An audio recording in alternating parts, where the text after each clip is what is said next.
You guys seem to really enjoy that last video where I suggested some places where you can start off in Lord of the Rings Realms in Exile in its current state. I'm not going to do too many of these videos, but I figured I would do one more just because, well, one, they're fun to make, and two, because maybe you're having trouble picking somewhere in this gigantic map that they've created for us here. So I'm just going to jump right into this. So the first one I'm going to recommend here is the Dunland Fells. These guys up here, Petty King Wulfgar of the Dunland Fells.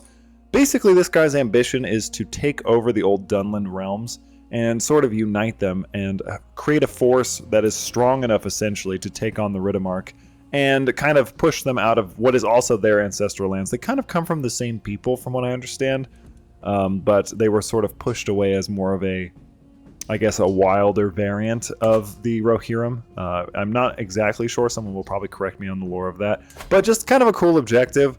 You obviously have Saruman here, who's also going to be trying to influence the region, so maybe as an alternative goal, try to get rid of this kind of snake in the grass that's sort of distracting against your ultimate purpose here. I think that's kind of cool. Next, I'm going to come over here, and I'm going to talk about Captain Zorzagor, Drake of Ulon. I know I said all of that wrong, probably, but he's an Umbarian who's at the very tip of what is basically the Gondor continent, as I like to call it.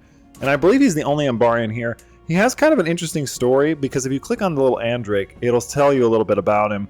He was an ambitious adventurer hailing from Umbar, which is, if you're curious, it's down here, who assembled a crew of blackguards and rogues and seized control of the fortress of Ulon at the very tip of this little peninsula here. He then used it as a naval base to conduct raids across the coast of Andrast, thus earning him the nickname the Drake of Andrast, which was quickly shortened to Andrake. So he's basically like a famous pirate who has like a fortress at the edge of pretty much the known world. I mean, he's, I think, one of the furthest western things besides up here that anybody knows about, and he's a pirate king. I think that's really cool. I think maybe taking up this area and then just raiding Gondor while everybody's worried about, you know, whatever the hell's going on over here. You're just stealing people's gold. You're taking everybody's stuff. I think that's really, really fun. I think this was one of the ones that was suggested maybe by one of the devs. I might be wrong on that, but if so, obviously props. This third one might be a little surprising, but it's going to be Grima Wormtongue, and I know that somebody's going to be like, wait a minute, why Grima? You have a lot of cool stuff going on here. You have sort of this character who is like just the worst. It says he can't marry, but as soon as you start the game as him, it actually goes away. And he's only 23. You can definitely play into sort of his lore where you're like a minion of Sauron and you're sort of trying to play in the shadows and, you know, affect Theoden and his family. Maybe kill off his children and then try to get yourself, you know, married to Eowyn as is his real life goal. So kind of just a really skeevy, vile character that I always like to suggest because people like to play as evil characters, and I think it's kind of cool. Jumping down here, way down to the south in the Golden King's lands, I found this cool sorcerer. He's called the Black Vizier. He is the king's second in command. He was a sorcerer of Black Númenórean descent, taught by the Golden King himself. His cruelty was as legendary as his resourcefulness, and much of the administration of Aberconn was left in his hands, which made him incredibly powerful. Very, very cool. He's the second in command of a Nazgul, so you know he must be, one, terrible, and two, incredibly powerful. He's 94 years old, but he actually has excellent health because he has dark vitality, which I don't know if that actually shows up on here, but he is a novice sorcerer, so he gets some bonuses from that. Pretty cool. He's got wheezing and sterile, so he can't actually have kids, but theoretically speaking, he could probably live for quite a long time. He is craven and sadistic and zealous, so not some great skills, but he's got really good stewardship, so you could honestly make a lot of money down here and sort of take over this southern land, and then maybe move up north to assist Mordor with your master. I really, really like this guy. He gives me, I don't know, he's really like goblining it up over here, and I think that's really cool, and I found him on accident.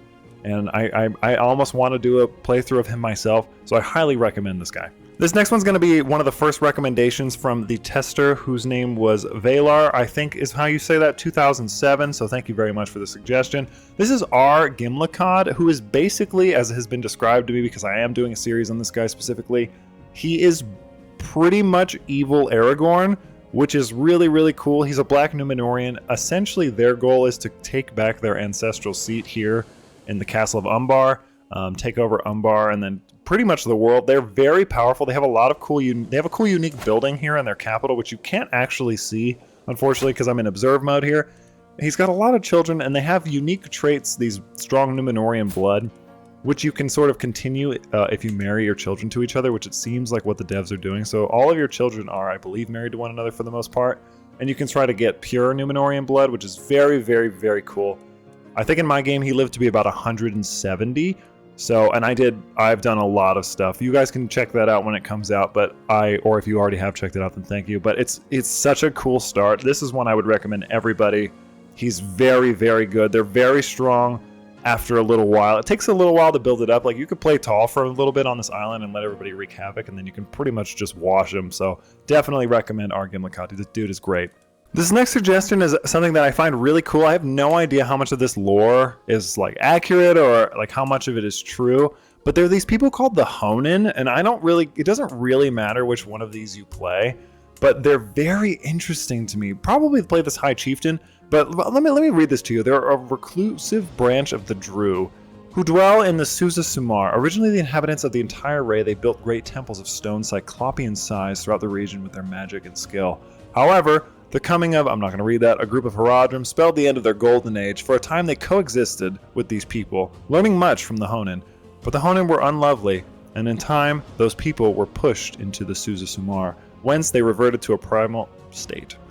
So they're basically, from what I understand and from what the tester has described, they are kind of like, they're people who like live in the trees and in this like immense forest that no one, if they enter into it, comes back alive from, which is really, really, really cool to me. I also love how lush their little region is in general, and you don't have to leave really too much if you didn't want to, because it kind of fits that they wouldn't venture too far outside. So if you're somebody who wants to play tall, or if you want to retake Ray and their ancestral homelands, you could absolutely do that as well, because they probably used to control this whole region, from what it said, so that could be a cool objective for you. This last one I'm going to recommend is actually in the middle, the Scorpion King, in the middle of what is known as the Dune Sea. So basically they worship this entity known as the Scorpion God, which is already I'm on board. That's cool as hell to me. But this guy, you got the Scorpion King. He has shown himself to be a capable leader, taking on the role as a figurehead for the nomads of the Dune Sea. This, along with his fascination with the great scorpions, has earned him the title of the Scorpion King. I also believe, and it's not on here, but I believe, don't quote me on this, I believe you would get access to the Men-at-Arms Scorpions eventually, which is insane. They are insanely strong. I have seen them, but I have not controlled them myself. But if you can get access to them as this people, and I believe you can, that's a reason enough. You would be countering people to death. You would be taking over the whole Dune Sea, okay? And that sounds cool to me, controlling sort of a secretive empire from the center of like an impassable desert. Like, that just sounds really neat to me. And I think that they're a good choice. But anyway, yeah, I just want to make a quick little video recommending some places for you to start. Once again, I'm not going to do probably another one of these just because I'll probably wait for an update and maybe recommend some up here and maybe when the dwarves come, because, you know, rock and stone brethren. But until next time, I'm Soul. This has been a Lord of the Rings Realms in Exile video. If you liked the video, make sure you like, comment, subscribe, all that YouTube junk. Oh, and real quick, thanks again to the tester and to the mod dev who were mentioned in this video. Thank you once again. I appreciate you so much. Thanks again for watching. I'm Soul, and I will see you in the next one.